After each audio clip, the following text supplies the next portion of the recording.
The 90s were an interesting time for the action movie genre. The decade gave us some really great action films such as The Matrix, Terminator 2, The Fugitive, and Jurassic Park. The 90s also provided a lot of mediocre films that all had the same type of structure: intriguing concept, a couple of big-name actors, extremely fast and quick editing, tons of explosions, and a script that received very little attention. Here's a brief list of the kind of movies I'm talking about: Waterworld, The Mummy, Armageddon, Judge Dredd, Con Air, Broken Arrow, Face Off, Demolition Man, Die Hard 2, Money Train, Cliffhanger. 2020's Bloodshot plants itself firmly into this latter category. Vin Diesel plays Ray Garrison, a military guy who does military things like shoot people, stab people, kick down doors, and break people's arms. Mercifully, Ray doesn't spend the entire time spouting one-liners while doing the killing, so at least the movie has that going for it. Bloodshot starts off with Ray doing the military thing,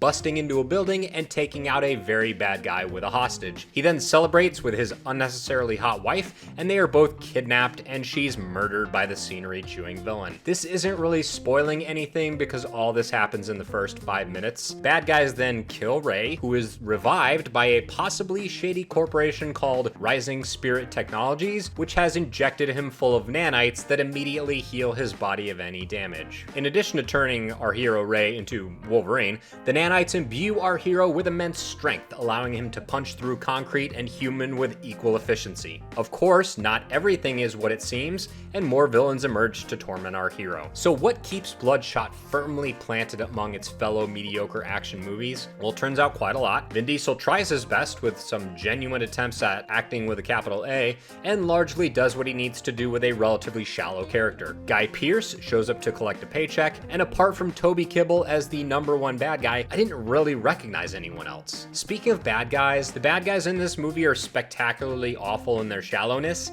which is quite the accomplishment. I can almost see the director saying, I need you to be more angry in this scene and look more menacing. Needless to say, it doesn't really work at all. If you're gonna do an over-the-top villain, you at least need to make it memorable, and this movie fails spectacularly in that regard. And speaking of the director, apparently a guy named Michael S.F. Wilson, who I'll call Michael San Francisco Wilson, directed this thing. And you can tell that it's his first time directing a movie. I mean, the guy doesn't even have a Wikipedia page.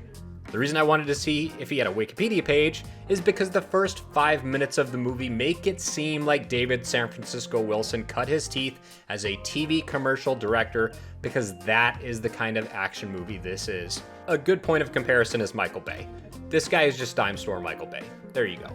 The music pounds constantly with the camera swooping every which way, and the filmmakers embrace that chaos as much as possible. To give them some credit, the action here is easily the most successful part of the film. Guys are blown up, shot, stabbed, and maimed in all sorts of different creative ways, all while managing to somehow achieve a PG-13 rating.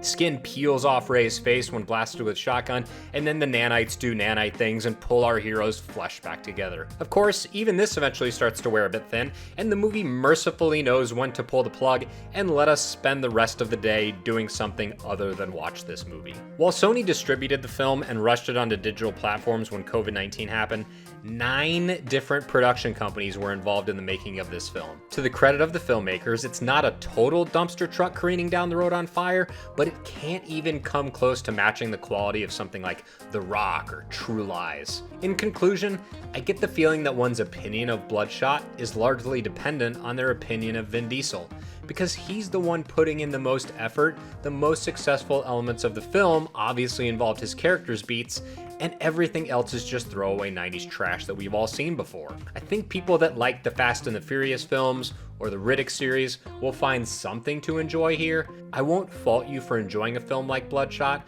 but I highly doubt you'll be thinking about it for more than 5 minutes after the credits roll.